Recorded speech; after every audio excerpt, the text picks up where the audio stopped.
certo? Agora eu vou passar para o Rafael. O filho de Heitor se chama Rafael, gente. Rafael de Paula, não é? O filho de Heitor, ele é Rafael de Paula.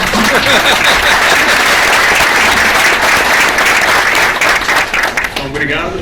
Eu queria só fazer dois comentários. O primeiro com relação ao jogo de forças, que me parece correto que o professor Olavo identifica como as três grandes tendências globalistas, como eles se articulam aqui no Brasil. O Islã eu não sei como anda, né? Tem testemunhos aí, mas talvez a coisa esteja muito incipiente ainda.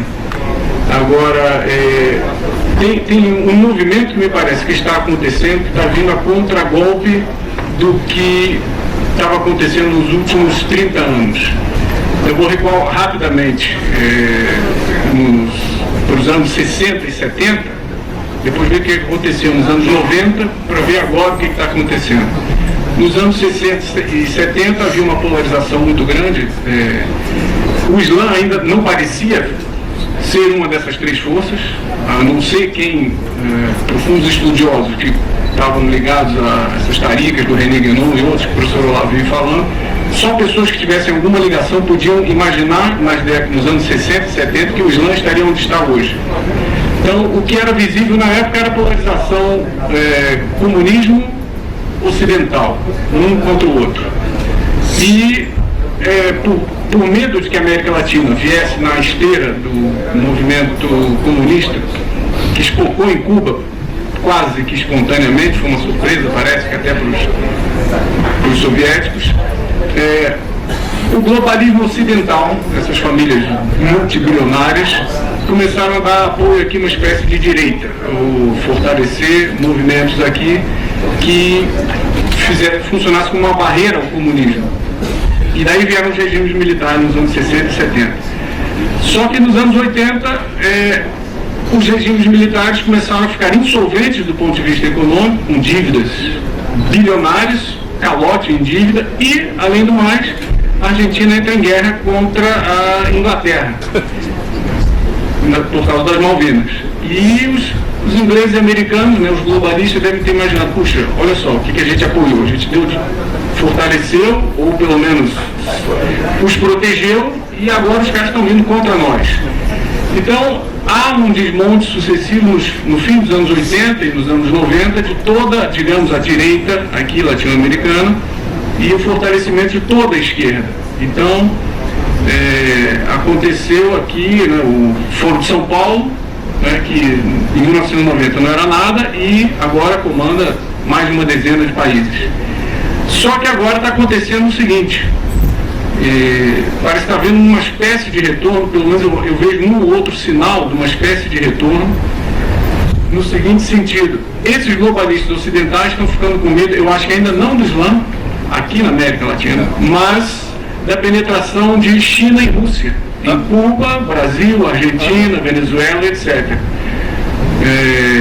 E os globalistas ocidentais, essa elite toda, está começando a... Quer dizer, não são bonzinhos, né? Não é disso que eu estou falando, não são pessoas boas, mas eles estão querendo voltar a roda de novo para outro lugar.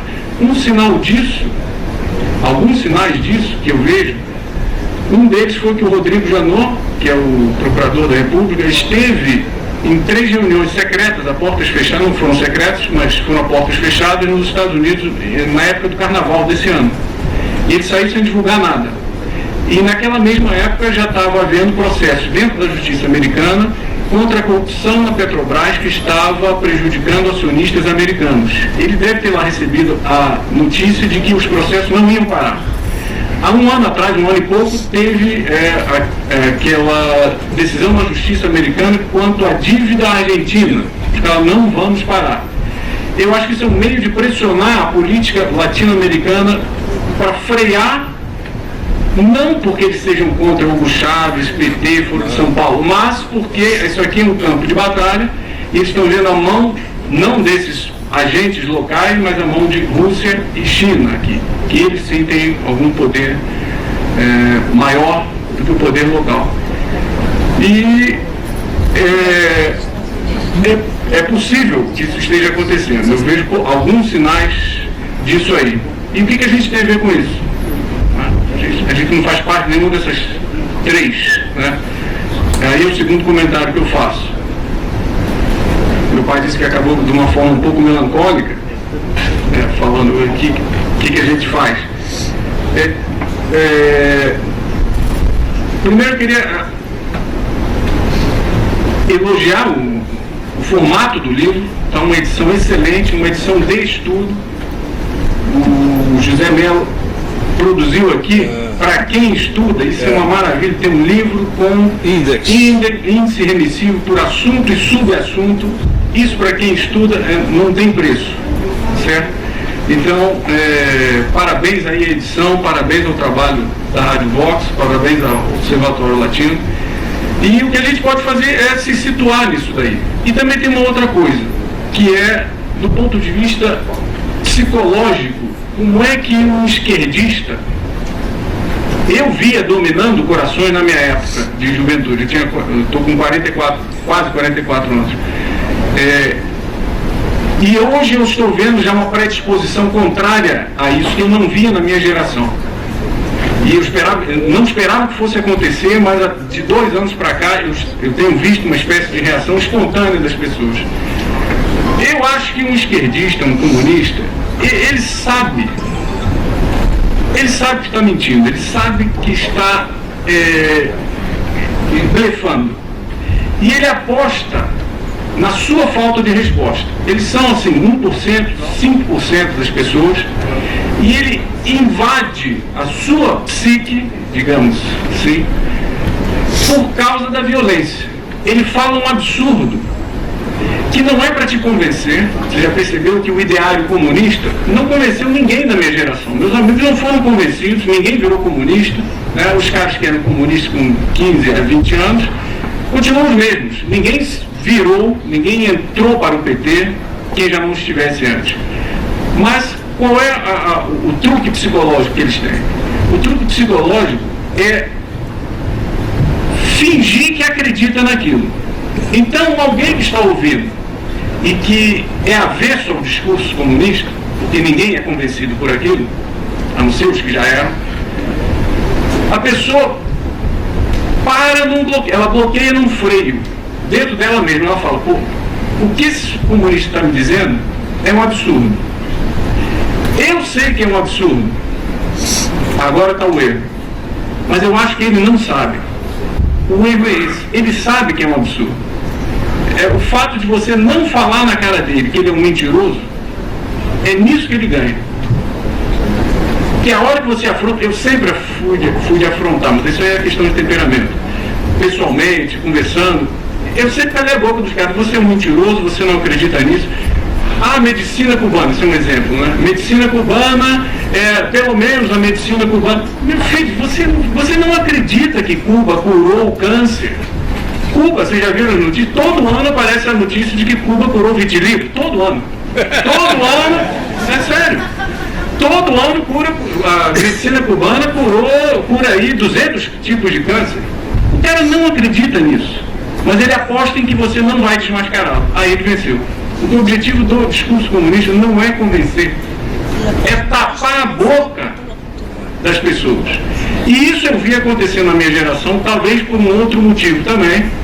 Em 89 eu estava votando pela primeira vez, né, tipo com 17 anos, e as pessoas ainda tinham a ilusão, os contrários ao comunismo, ainda tinham a ilusão de que o seguinte, ó, não, deixa aí a esquerda, porque eles não vão conseguir transformar isso aqui não vão fazer disso daqui uma nova Cuba, uma nova União Soviética. Por quê? Ela fala, por quê? Como não? Ah, porque o exército não vai deixar, nem porque os Estados Unidos não vão deixar. Era sempre assim, eles se resguardavam num colchão que não existe. Do ponto de vista do exército, das forças armadas, né, os próprios generais estão se autodeclarando o grande mudo. E os americanos, bom, se você vê o que foi, toda a ideologia petista não é petista. Ela vem de dentro do Partido Democrata. É muito engraçado a gente ver pessoas que agora estão acordando para a situação política aqui no Brasil, que estão paus da vida com o PT, com tudo que o PT fala, mas quando você sai do âmbito um pouco mais internacional, para o âmbito um pouco mais internacional, o sujeito elogia Obama, elogia a ONU, Nelson Mandela, são os heróis dessas pessoas. Eu falei, meu filho, o PT é o sonho desses caras. O PT é o braço da ONU aqui.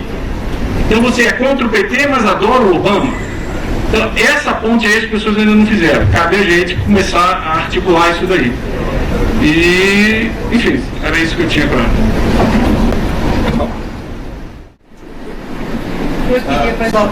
Você não acha que, tirando a caneta do PT, ia secar pelo menos mais médico, possivelmente?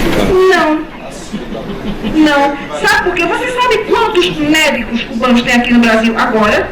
Que acabou, ninguém mais falou, né? E eles continuaram vindo, já sem aquele espetáculo de jaleco com bandeirinha. Nós temos mais de 30 mil cubanos aqui dentro. Médicos, infiltrados em tudo que é lugar. E foi assim na Venezuela.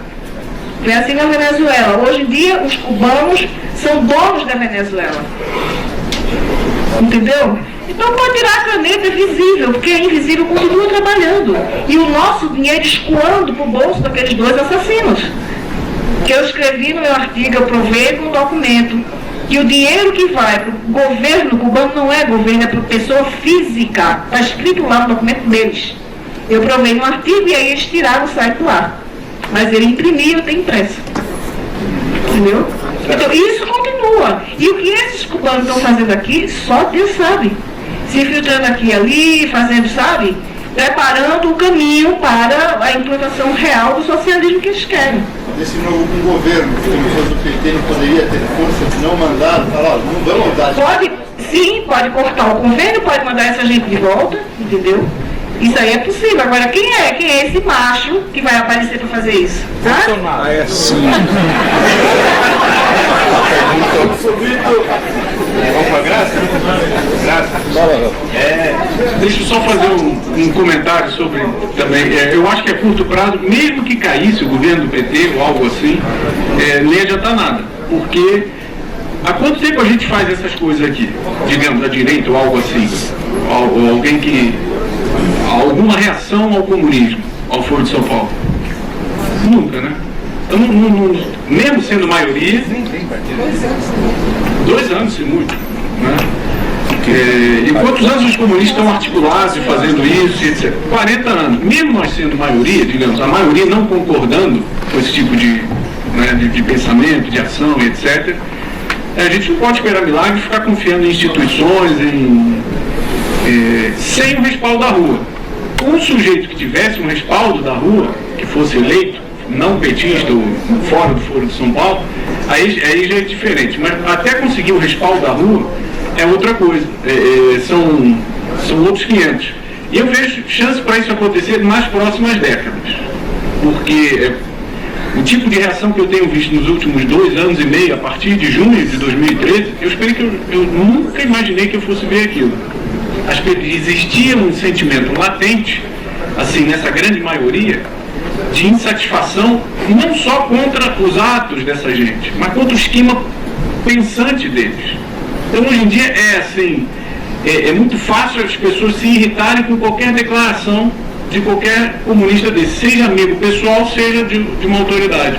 Todo mundo combate hoje em dia. E mais, as pessoas combatem com o próprio coração. São elas mesmas que estão empenhadas em fazer isso, tanto em conversas quanto nas redes sociais. Porque se a força do comunismo é essa adesão ao partido, mais do que ao indivíduo, isso também, por outro lado, é a fraqueza deles. Porque você vê, quem tem amigos esquerdistas de Facebook, os caras não escrevem nada é de autoria deles. Eles só repostam coisas dessas centrais, né, de mídia esquerdista. É só isso. Quando muito eles escrevem uma frasezinha. Eles não são eles que estão falando. Qualquer acontecimento, eles esperam a reação oficial dos órgãos de mídia, dos órgãos, né, dos think tanks, da esquerda.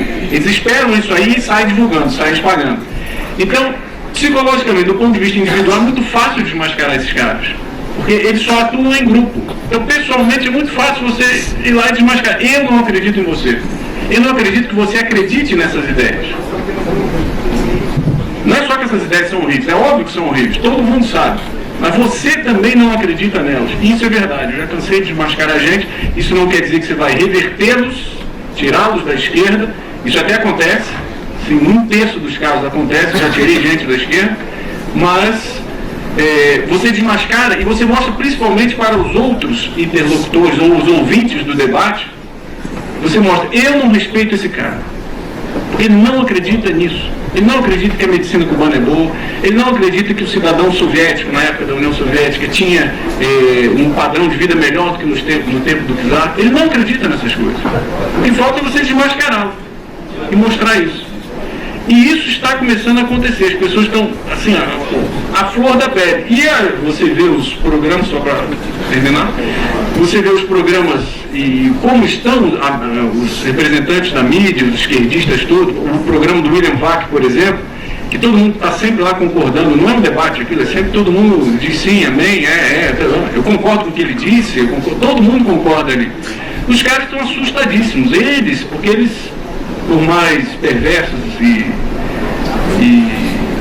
articulados que sejam, eles estão estudando isso aí. Eles estão vendo que existe um campo fértil agora para algo que não aconteceu nos anos 90. Quer dizer, o que adiantou ter eleito o Collor?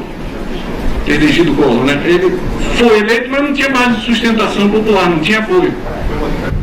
Hoje em dia, se elegesse um Bolsonaro, hoje eu não sei.